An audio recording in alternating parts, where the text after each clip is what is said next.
Hi, this is Dr. Lou, and I am going to try to answer the question of what are you playing against in a game?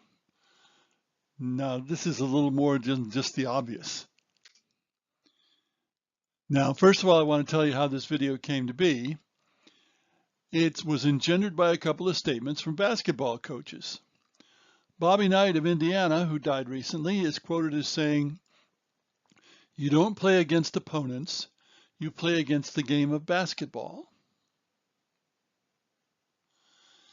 This reminded me of a comment by Coach K of Duke, a protege of Knight who surpassed the master.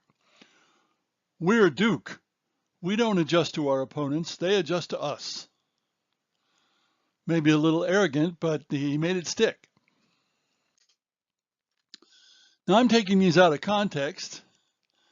They don't apply directly to my subject, but this is where I went with them the rest of this video. Knight was probably talking about an ideal, the perfection of basketball, to overcome the game, and you'd necessarily also overcome the opponent. I doubt he was talking about PvP and PvE, which is player versus player and player versus environment in video game terms. Nor was Coach K talking about Minimax and Yomi, I think. Now keep in mind there are roughly three types of games. Games are all math, which tend to be puzzles. Games are about people, is another point of view. And then games are about stories, which can be seen as a subset of people games, so you could say there are two types rather than three. Those who say games are all math expect to be playing against the game environment.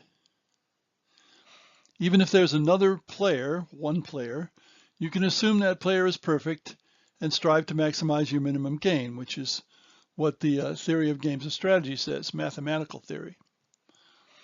In people games, there's no such solution, and certainly not an always perfect solution. So to answer this question, the fundamental divide is either you're playing against the game or you're playing against people.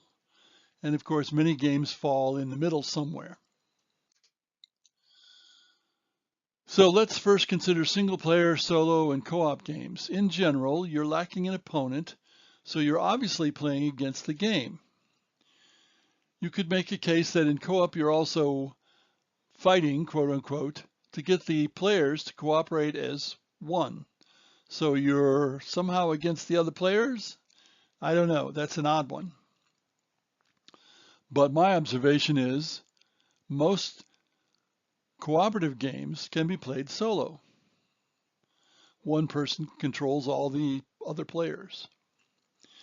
In parallel competitions, which are also called multiplayer solitaire, you're playing against the game, not the other players, because the other players have little to no way to affect you.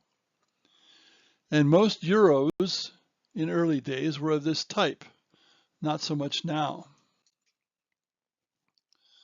What about role-playing games? Well, role-playing games are odd because they're actually a negotiation between the GM and the players as modified by game rules and dice, and not a formal two-sided game. There's a kind of social contract involved. The GM wants to scare the players, to challenge the players, but not to kill the players' characters. It's way too easy to kill the characters. So you could say you're playing against a combination of the GM and the game. But the GM is more like a referee than an opponent. If the GM were an opponent, your characters would always die. Think about it. Collectible card games, in the actual play, you're playing against another player. But in the deck construction prior to gameplay, you're up against the game, trying to find the perfect solution within the cards that are available. In video games, single player, obviously you're playing against the game. Some games play somewhat like humans.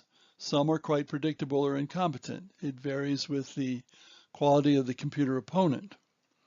Of course, if you go back far enough, There was no such thing as a computer opponent that could play somewhat like a human, but nowadays that does exist.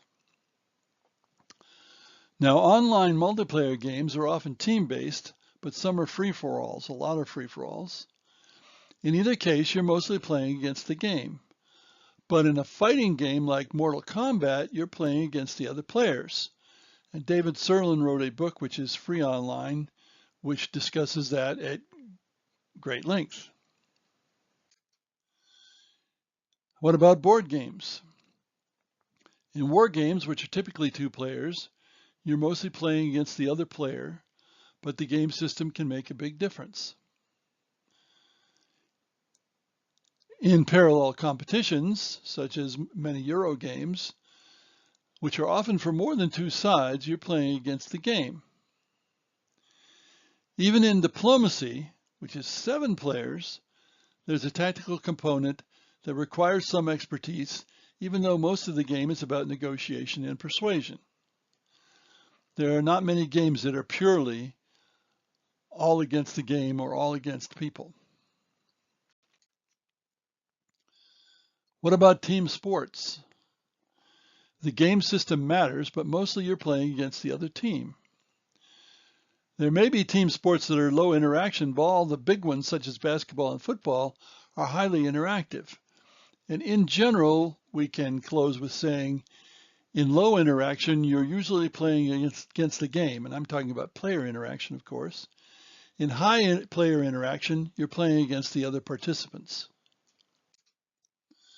Now, this may have no immediate application. It's another case of the more you understand about games, the better your design is likely to be. Thanks for listening.